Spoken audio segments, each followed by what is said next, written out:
Who is the best Springbok Scrumhalf in the URC right now?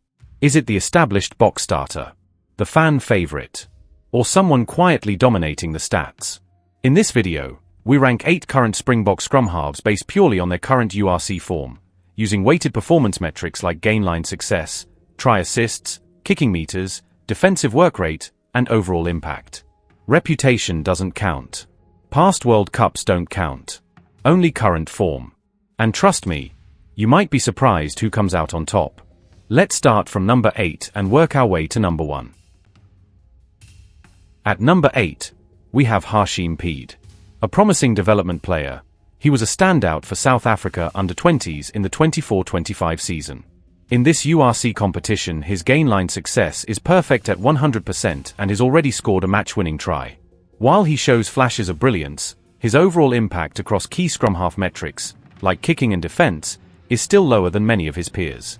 Yes, I know he played mostly from the bench, but on current URC form, the numbers don't yet place him among the top-ranked scrumhalves, though his potential is undeniable. At number 7, we have Paul de Vet. He's played 7 matches so far in this URC competition and has already crossed the try line 3 times. Not the Bulls' first-choice scrumhalf, but when he does come on, he brings a fresh energy to the game. Statistically, he's more of a runner than a kicker, with a gain line break ratio of 67%. He's quick and dynamic, and it's easy to imagine that if he started more games, his overall stats, and perhaps even his ranking, could be higher. At number 6, we have Cobus Reinach. He's featured in 5 URC matches so far this season. We all know what he's capable of, especially considering what he delivered for Springbok Rugby in 25. His quality isn't in question.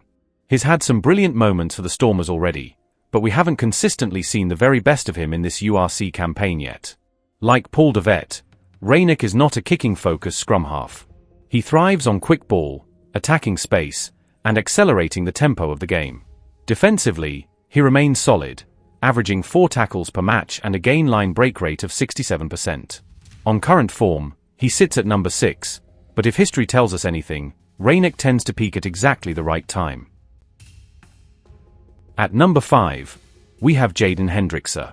He's featured in almost all of the URC matches this season, but we haven't quite seen him reach the same level we've seen in previous years.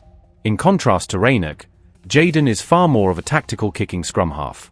His numbers reflect that clearly, averaging around 170 kicking meters per match. His game management and territorial control remain strong assets. He's also contributed 3 try assists and averages 4 tackles per match, showing balance in both attack and defense. The Sharks clearly rotate between 2 distinct tactical approaches.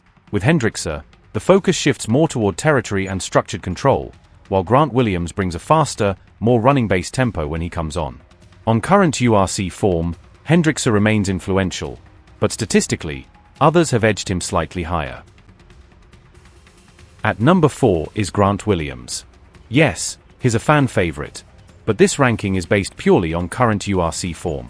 The honest question is, has he reached his peak level yet this season? Like Reinach, I'm confident he'll peak at the right time. We all know what he's capable of. He's one of the most explosive running scrumhalves in the competition, and many believe he's the fastest player in the Springbok setup. He's played 7 matches so far, including several appearances off the bench. While he's only scored 1 try, he leads all the scrumhalves on this list in try assists, which highlights just how dangerous he is when attacking space. His impact is real. But based on the weighted metrics across all key areas, 3 players have slightly edged him on current form. At number 3, we have Morné van der Berg. Over the past few weekends, he's shown exactly why he deserves serious consideration in the Springbok setup. His performance against the Stormers was outstanding, and more importantly, he delivers consistently week after week. Some critics argue that he kicks too often, but for the Lions, that tactical approach has proven effective. His control and game management are clear strengths. Statistically, he stands out as the strongest defender among the scrumhalves ranked here, averaging 6 tackles per match. In 7 matches played, he's also contributed 3 try assists and scored 2 tries himself. Solid attacking output to complement his defensive work. On current URC form, Morné combines consistency, tactical awareness, and defensive reliability, which places him firmly inside the top 3. Taking the second spot is Nico Steyn, a player who deserves far more credit at the Lions than he often receives. Yes, many of you are probably surprised, but based on the weighted metrics, Steyn ranks highly across multiple key areas. He has the second highest meters gained per match at 18 meters, showing his ability to challenge the defensive line. Defensively, he sits just behind Mornay, and his gain line break ratio stands at an impressive 78%. He brings quick service to the backline, with statistics showing that he passes more than any other scrum half in this ranking. At the same time, he balances his tactical kicking when necessary, making him a well-rounded controller. In 8 matches, he has recorded 4 try assists and scored 2 tries himself. And it's not only about the numbers, his overall influence on the Lions' attacking structure is clear. On current URC form, Steyn has been one of the most complete scrum halves in the competition. He's certainly a player the Springbok management could consider if additional depth is needed. At number 1, based purely on current URC form, is Embroce Papia.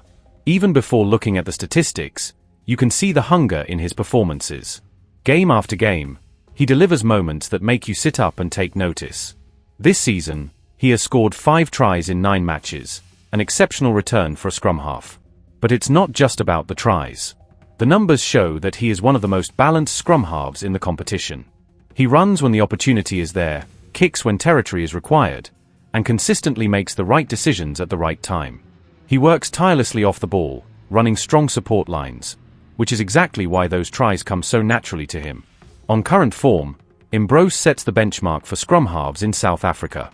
And if he continues at this level, he could very well be the Springboks' number 1 scrum half in 2026. South Africa is fortunate to have this kind of depth, but right now, based on the weighted metrics and overall impact, Embroce stands at the top.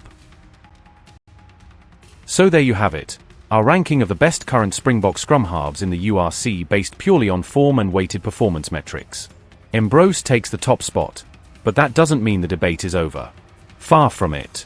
With the depth South Africa currently has at scrum half, selection is anything but simple. Form changes. Momentum shifts. And knockout rugby can flip everything. Now I want to hear from you. Do you agree with Embroce at number 1? Should Hendrikse or Grant Williams be higher? Is Nico Steyn also knocking on the Springbok door? And who did I rank too low? Drop your full top 3 in the comments. I read every single one. If you enjoyed this breakdown and want more data-driven Springbok analysis, make sure to subscribe. Rugby debates are better when they're backed by numbers. I'll see you in the next one.